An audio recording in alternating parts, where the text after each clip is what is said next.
Good afternoon students. बेटा आज हम लोग नया चैप्टर स्टार्ट करने जा रहे हैं, दैट इज़ बायोमोलिक्यूल्स। बायोमोलिक्यूल्स में बेटा आप कुछ टॉपिक पढ़ेंगे। सबसे पहले आता है आपका प्रोटीन्स, फिर आएगा विटामिन्स, फिर आएगा कार्बोहाइड्रेट, उसके बाद nucleic acid and then hormones. तो एक एक करके हम सबको पढ़ेंगे। सबसे पहले आ जाता है कार्बोहाइड्रेट्स। कार्बोहाइड्रेट्स की बेटा शुरू में डेफिनेशन दी गई, the compounds of carbon, hydrogen and oxygen is called as carbohydrates. लेकिन later on this definition was proved wrong, क्योंकि ऐसे बहुत सारे कंपाउंड्स हैं जिनके अंदर कार्बन भी है, हाइड्रोजन भी है और ऑक्सीजन भी है, लेकिन वो कार्बोहाइड्रेट्स नहीं हैं। फॉर एग्जांपल इथेनोइक एसिड, इसमें कार्बन भी है, हाइड्रोजन भी है और ऑक्सीजन भी है, लेकिन it is not a carbohydrate. तो नई डेफिनेशन आई कार्बोहाइड्रेट की, वो ये आई, carbohydrates are defined as optically active compound polyhydroxy aldehyde और पॉलीहाइड्रोक्सी कीटोन। यानी कि ऐसी कार्बन की एक चेन इसमें जिसमें बहुत सारे हाइड्रोक्सी ग्रुप हों। हाइड्रोक्सी ग्रुप होता है OH ग्रुप, या जिसके अंदर कौन सा ग्रुप हो, एल्डिहाइड ग्रुप हो, या जिसके अंदर कीटोन ग्रुप हो। मतलब ऐसा फंक्शनल ग्रुप हो एल्डिहाइड और उसके साथ में बहुत सारे हाइड्रोक्सी ग्रुप, या फिर फंक्शनल ग्रुप हो कीटोन, उसके साथ में बहुत सारे हाइड्रोक्सी ग्रुप। वो वाले कंपाउंड्स क्या कहलाएंगे, कार्बोहाइड्रेट्स। ठीक है, यानी कि इनका होना ज़रूरी, नेसेसरी कंडीशन क्या है, एक तो कार्बन की एक लंबी सी चेन हो जिसमें बहुत सारे हाइड्रोक्सी ग्रुप या फिर एल्डिहाइड हो, हाइड्रोक्सी के साथ साथ में एल्डिहाइड ग्रुप हो, या फिर हाइड्रोक्सी ग्रुप के साथ साथ में कीटोन ग्रुप हो, और वो ऑप्टिकली एक्टिव हो। तो वो वाले कंपाउंड्स आपके कहलाएंगे कार्बोहाइड्रेट्स। होप सो आपको समझ में आ गया होगा। पॉलीहाइड्रोक्सी का मतलब क्या है, एल्डिहाइड ग्रुप होता है CHO ग्रुप, कीटोन ग्रुप होता है C double bond O group, उसे कहते हैं कीटोन ग्रुप। अब बारी आ जाती ऑप्टिकली एक्टिव कंपाउंड्स होते क्या हैं। ठीक है बेटा, ऑर्डिनरी लाइट हर डायरेक्शन में मूव करती है। इस लाइट को यदि मैं निकोल प्रिज्म से पास करवा दूँ, कौन से प्रिज्म से, निकोल प्रिज्म एक एलॉय है, इसमें से पास करवा दिया जाए। ठीक है, निकोल एक एलॉय है, उसका प्रिज्म बनाया गया और उससे ऑर्डिनरी लाइट को पास कराया गया, तो ये लाइट एक प्लेन में हो जाएगी। इस लाइट को क्या कहते हैं, प्लेन पोलराइज्ड लाइट। और अब इस प्लेन पोलराइज्ड लाइट को किसी ऑप्टिकली एक्टिव कंपाउंड के अंदर से यदि मैं पास करूं, मतलब किसी भी ऑर्गेनिक कंपाउंड से यदि मैं पास करती हूं, और इस प्लेन पोलराइज्ड लाइट को वो रोटेट कर दे या तो राइट की तरफ या फिर लेफ्ट की तरफ, तो वो कंपाउंड कहलाएगा optically active, otherwise optically inactive. यदि ये लाइट ऐसे की ऐसे पास हो जाती है किसी कंपाउंड से, तो कंपाउंड कहलाता है ऑप्टिकली इनएक्टिव।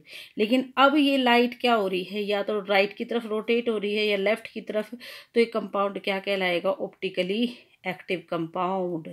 ठीक है, यदि राइट की तरफ रोटेट हो जाए तो कंपाउंड कहलाएगा डेक्स्ट्रो रोटेटरी, यदि लेफ्ट की तरफ रोटेट हो जाए तो कंपाउंड कहलाएगा लेवो रोटेटरी। होप सो आपको समझ में आ गया होगा। ऑप्टिकली एक्टिव कंपाउंड्स क्या होते हैं, जो प्लेन पोलराइज्ड लाइट को रोटेट कर दे या तो राइट की तरफ या लेफ्ट की तरफ, वो कंपाउंड्स क्या कहलाएंगे, ऑप्टिकली एक्टिव। तो डेफिनेशन ये हुई कार्बोहाइड्रेट्स की, वो वाले कंपाउंड जो कि ऑप्टिकली एक्टिव हों, बहुत सारे हाइड्रोक्सी ग्रुप हों, उन और फंक्शनल ग्रुप या तो एल्डिहाइड हो या कीटोन हो, उन्हें कहेंगे कार्बोहाइड्रेट्स। अब बारी आ जाती है क्लासिफिकेशन ऑफ कार्बोहाइड्रेट्स। बेटा क्लासिफाई किया गया है कार्बोहाइड्रेट्स को अलग अलग तरीकों से। सबसे पहला तरीका है मोनोसैकेराइड। मोनोसैकेराइड वर्ड का मतलब होता है यूनिट। सैकेराइड वर्ड का मतलब क्या होता है, यूनिट।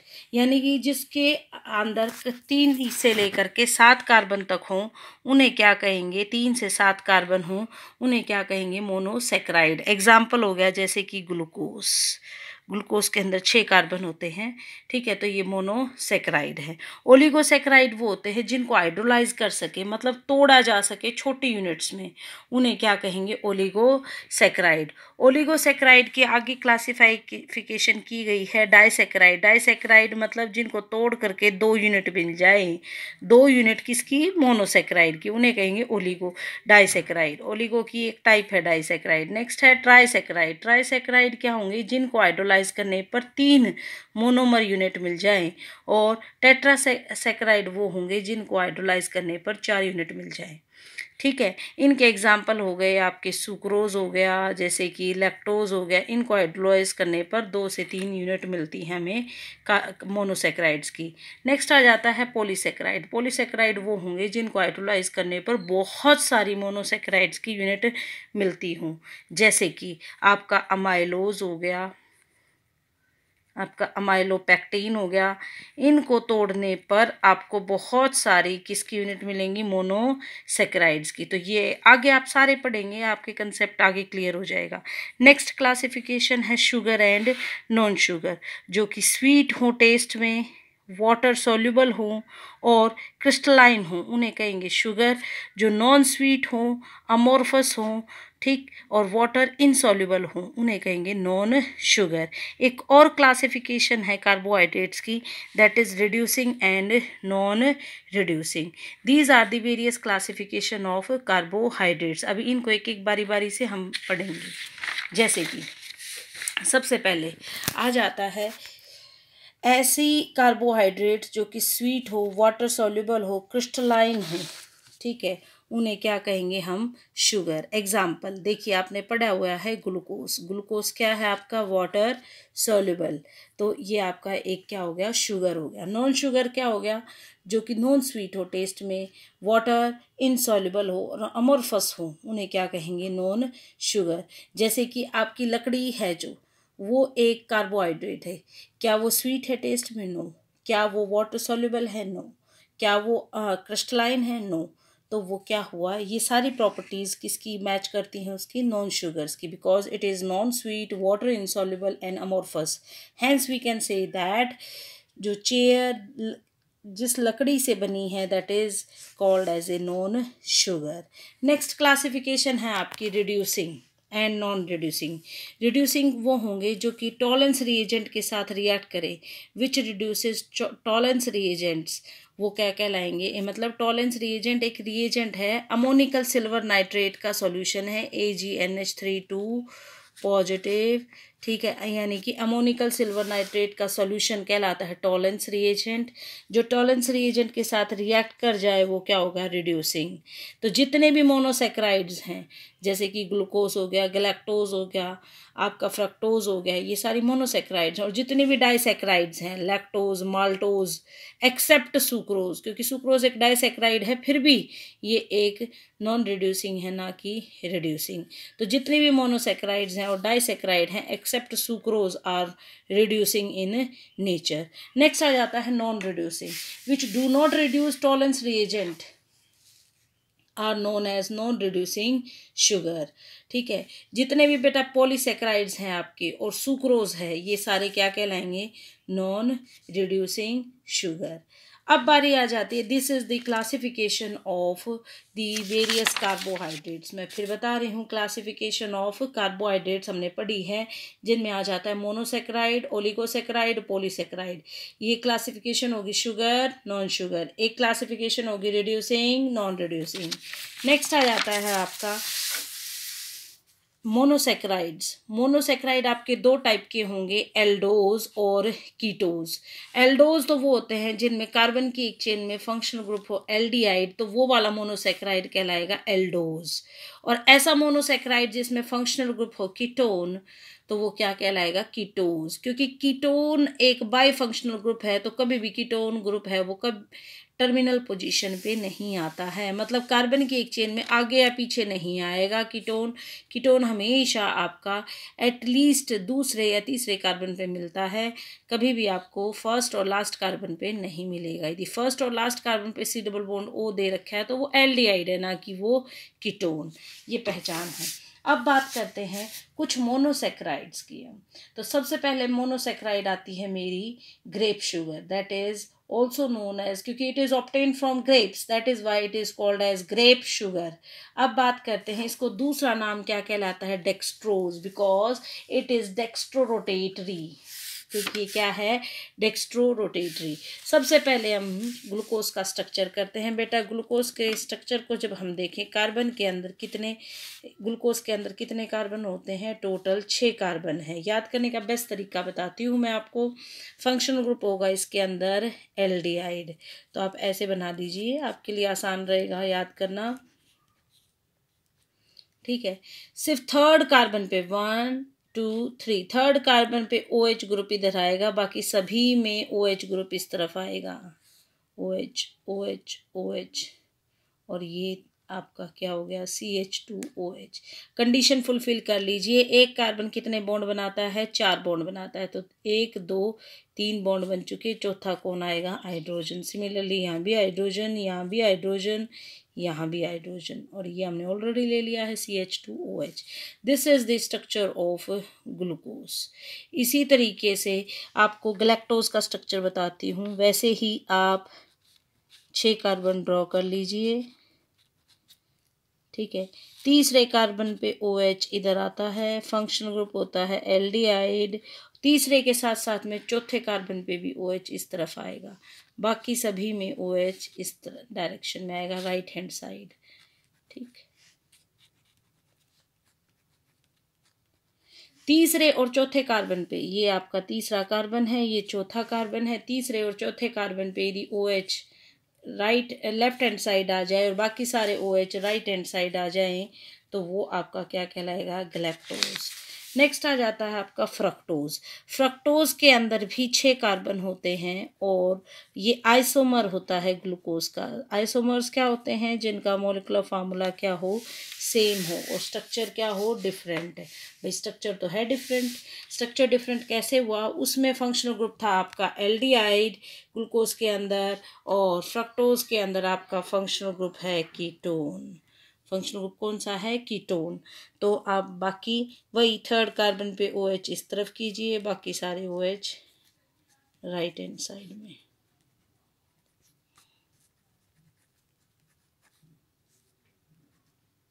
CH2OH H ये CH2 होगा बेटा, ठीक है। This is the structure of fructose. तो मैंने आपको तीनों के स्ट्रक्चर बताए हैं, याद करने के लिए आपको परेशानी नहीं होगी। गैलेक्टोज था, ये मेरा क्या है? ग्लूकोज। याद करने का बेस्ट तरीका बताती हूँ। ग्लूकोज के अंदर थर्ड कार्बन पे OH लेफ्ट हैंड साइड आएगा, बाकी सारे OH राइट हैंड साइड। इसी तरीके से गैलेक्टोज में थर्ड और फोर्थ पोजीशन पे फंक्शन OH ग्रुप है, वो लेफ्ट हैंड साइड आएगा, बाकी सारे OH राइट हैंड साइड, और फंक्शनल ग्रुप दोनों में क्या है? एल्डिहाइड। फ्रक्टोज के अंदर फंक्शनल ग्रुप होता है कीटोन, ठीक। थर्ड कार्बन पे OH है, वो लेफ्ट हैंड साइड आएगा, बाकी सारे OH क्या आएंगे? आपके right hand side. This is the structure of glucose, galactose and fructose. अब बारी आ जाती है, किसी ने ग्लूकोज का स्ट्रक्चर दिया है तो कुछ सोच समझ के दिया होगा कि ग्लूकोज के अंदर 6 कार्बन कैसे हुए, इतने सारे OH ग्रुप कहाँ से आए, एल्डिहाइड ग्रुप कैसे हुआ। ऑब्वियस सी बात है, साइंटिस्ट ने स्टडी किया होगा इसका स्ट्रक्चर, और कुछ रिएक्शन सजेस्ट करते हैं कि ग्लूकोज का जो स्ट्रक्चर है वो ओपन चेन स्ट्रक्चर है। कुछ रिएक्शंस जो सजेस्ट करते हैं ग्लूकोज का स्ट्रक्चर ओपन चेन स्ट्रक्चर है या नहीं है, वो कुछ इस प्रकार है, देखते हैं।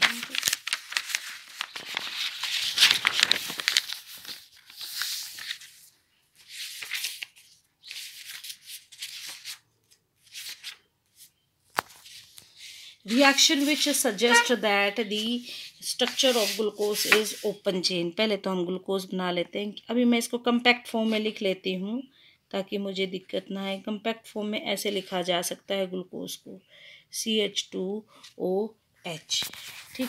सबसे पहले हम इसका रिएक्शन कराएंगे HI और रेड फॉस्फोरस के साथ, HI और रेड फॉस्फोरस के साथ में। जब आप HI और रेड फॉस्फोरस के साथ कराते हैं तो ये 6 कार्बन है, 6 कार्बन का ही आपको क्या मिलेगा? Hexane, CH3 CH2 CH2 CH3 plus 6 carbon का ही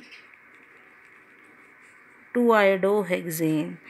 तो ये रिएक्शन सजेस्ट करता है कि हमारा जो ग्लूकोज है वो क्या है? ओपन चेन स्ट्रक्चर है, यानी कि सीधी सी 6 कार्बन की चेन है। दिस रिएक्शन सजेस्ट दैट, यानी कि ये स्ट्रेट चेन बताता है हमारा ग्लूकोज के बारे में। भाई साइंटिस्ट ने पता लगाया होगा कि जो ग्लूकोज है वो स्ट्रेट चेन स्ट्रक्चर है, तो कुछ रिएक्शंस कराए होंगे, उन्हीं से पता लगाया होगा। तो ग्लूकोज का HI और रेड फॉस्फोरस के साथ जब रिएक्शन कराया गया तो उन्हें मिला हेक्सेन एंड 2 आयोडो हेक्सेन। ये हो गया आपका हेक्सेन, ये हो गया 2 आयोडो हेक्सेन। इन दोनों रिएक्शन से पता चलता है कि जो ग्लूकोज है वो आपका स्ट्रेट चेन स्ट्रक्चर है। एक और रिएक्शन है वो भी सजेस्ट करता है कि ग्लूकोज इज स्ट्रेट चेन। तो रिडक्शन कराई गई सोडियम अमलगम के साथ में। जब रिडक्शन होती है तो एल्डिहाइड ग्रुप किस में कन्वर्ट हो जाता है, अल्कोहल में। तो ये वाला एल्डिहाइड ग्रुप अल्कोहल में कन्वर्ट हो गया। इन रिएक्शन से पता चलता है बाकी सब कुछ वैसे का वैसा रहेगा। इन दोनों रिएक्शन से पता चलता है कि ग्लूकोज इज स्ट्रेट चेन। अब किस रिएक्शन से पता चलता है कि ग्लूकोज के अंदर एक एल्डिहाइड ग्रुप है, वही रिएक्शन कराया HCN के साथ में। तो बेटा यदि एल्डिहाइड ग्रुप को देखा जाए तो CH के भी साथ में डबल बॉन्ड आता है। मैं इसको दोबारा खोल करके लिखना चाहूँ तो ऐसे लिख सकती हूँ C डबल बॉन्ड O और H।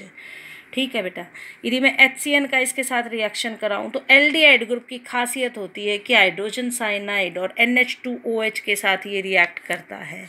किसके साथ में, NH2OH के साथ में। यदि ग्लूकोज के अंदर एल्डिहाइड ग्रुप है तो इन्हें भी रिएक्ट करना चाहिए। हाँ जी, ये करेगा रिएक्ट, होगा ये, यहाँ से डबल बॉन्ड O टूटेगा। HCN के केस में साइनाइड ग्रुप यहाँ अटैक करेगा और हाइड्रोजन इधर करेगा और प्रोडक्ट ये बनेगी।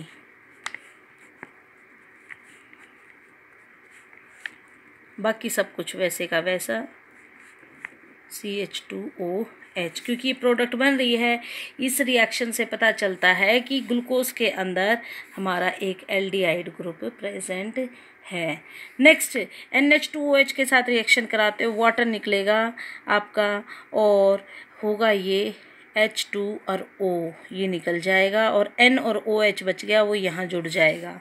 तो मेरा CH double bond NOH, CH double bond NOH और बाकी सब कुछ वैसे का वैसा। इन दोनों रिएक्शन से पता चलता है कि ग्लूकोज के अंदर एल्डिहाइड ग्रुप प्रेजेंट है। यदि एल्डिहाइड ग्रुप प्रेजेंट है तभी तो आपका ये रिएक्शन हो रहा है। यदि एल्डिहाइड ग्रुप प्रेजेंट नहीं होता आपका ये रिएक्शन नहीं होता।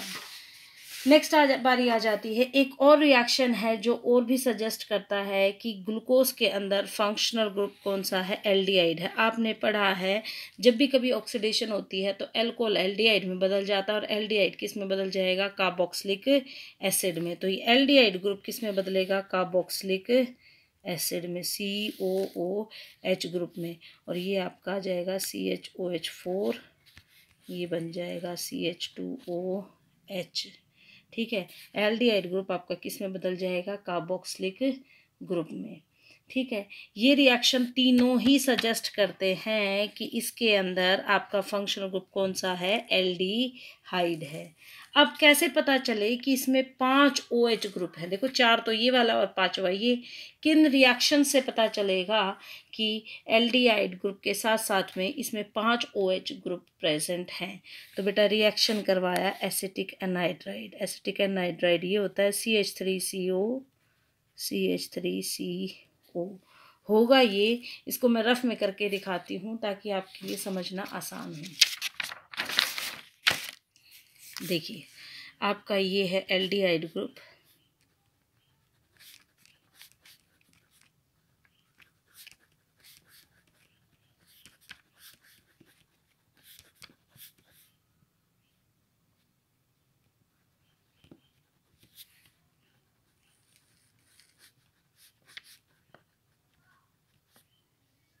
एसिटिक एसिड निकल जाएगा और ये वाला जो ग्रुप है इसके साथ जुड़ जाएगा। देखो O बच गया, O के साथ में C जुड़ेगा भाई, क्योंकि बॉन्ड तो उस कार्बन के साथ जुड़ी हुई है ना। तो आपकी प्रोडक्ट ये बनेगी। ऐसे ऐसे 5 मॉलिक्यूल करेंगे रिएक्ट, क्योंकि 5 OH ग्रुप है,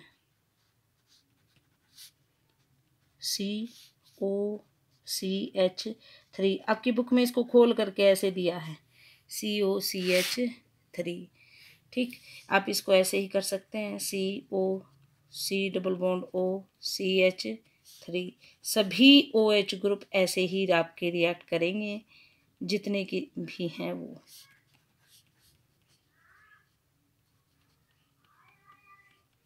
सारे करेंगे इसी तरीके से। तो मैं कंपैक्ट फॉर्म में इनको इकट्ठा लिख सकती हूँ ऐसे कि क्योंकि इसके अंदर OH ग्रुप था तो सारे के सारे आपके जो रिएक्ट करके क्या बनाएंगे OCOCH3। टोटल कितने हो जाएंगे 4 तो ये और एक ये पांचवा। इसको मैं ऐसे लिख सकती हूँ CH2OCOCH3। तो ये जो रिएक्शन है सजेस्ट करता है कि आपका इसके अंदर 5 हाइड्रोक्सी ग्रुप हैं। ये इसके साथ इसलिए नहीं लिखा क्योंकि इन सब में हाइड्रोजन एक है, इसमें 2 है। अदरवाइज तो हम पांचों इकट्ठे भी लिख सकते थे, कोई ऐसी दिक्कत वाली बात नहीं है। ठीक है, तो ये रिएक्शन ऐसा होगा कि आपका CO ग्रुप जो है एल्डिहाइड ग्रुप है और 5 आपके क्या है OH ग्रुप है।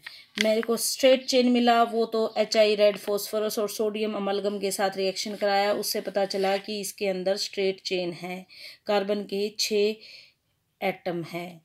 और इन दोनों रिएक्शन से पता चलता है हमें कि इसके अंदर फंक्शनल ग्रुप कौन सा है, एल्डिहाइड है। यदि एल्डिहाइड फंक्शनल ग्रुप होगा तभी ये दोनों रिएक्ट करेंगे, अदरवाइज नहीं करेंगे। क्योंकि रिएक्ट कर रहे हैं इससे पता चलता है कि इसके अंदर ग्लूकोज के अंदर आपका एल्डिहाइड फंक्शनल ग्रुप है।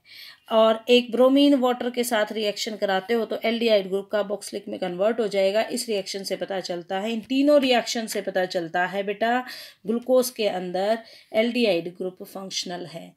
अब 5 OH का हमें पीछे मैंने अभी बताया था कैसे पता चला।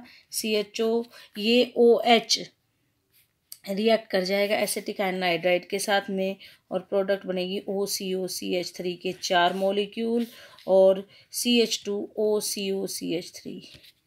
इन रिएक्शन से पता चलता है, इस रिएक्शन से, कि मेरा जो ग्लूकोज है उसके अंदर 5 OH ग्रुप प्रेजेंट है। अब कैसे पता चलेगा, देखो ये जो आपका ग्लूकोज का स्ट्रक्चर में देखो, ये है ग्लूकोज का स्ट्रक्चर देखा जाए तो ये OH है, ये प्राइमरी अल्कोहल ग्रुप है और बाकी 1 2 3 4 आपकी क्या हैं, सेकेंडरी अल्कोहल है।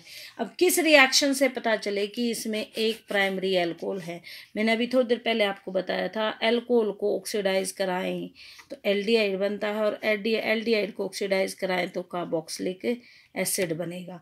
यदि स्ट्रॉन्ग ऑक्सीडाइजिंग एजेंट ले लिया तो OH डायरेक्टली कन्वर्ट हो जाएगा कार्बोक्सिलिक में, और वीक ले लिया लाइक ब्रोमीन वाटर तो OH ग्रुप किस में कन्वर्ट हो जाएगा, एल्डिहाइड ग्रुप में। अब किस रिएक्शन से पता चलेगा कि इसके अंदर एक प्राइमरी अल्कोहल ग्रुप है, तो आप क्या करेंगे, नाइट्रिक एसिड के साथ इसका रिएक्शन कराओ HNO3 के साथ में, तो बाकी सब कुछ ऐसे ही एल्डिहाइड ग्रुप CHOH 4 बार, और ये जो आपका लास्ट वाला CH2OH है ये किस में कन्वर्ट हो जाएगा, कार्बोक्सिलिक ग्रुप में। इन रिएक्शन से पता चलता है बेटा कि ग्लूकोज के अंदर स्ट्रेट चेन है, फंक्शनल ग्रुप एल्डिहाइड है, 5 OH ग्रुप हैं और 5 OH ग्रुप में भी एक OH ग्रुप है, वो कौन सा है बेटा, आपका प्राइमरी है। समझ में आ गई होगी होप सो आपको बात। अब बारी आ जाती है D&L configuration of monosaccharide, configuration of monosaccharide. आपने देखा होगा जब भी कभी आप थक जाते हो तो आप ग्लूकोन डी पीते हो तो ग्लूकोज की 2 फॉर्म्स होती हैं, D&L। ठीक है, D फॉर्म कौन सी होगी, L फॉर्म कौन सी होगी, सुनिए। जैसे कि फंक्शनल ग्रुप ये है, ये आपका ग्लूकोज है। ग्लूकोज को यदि मैं खोल के लिखूँ तो ऐसे लिखूंगी,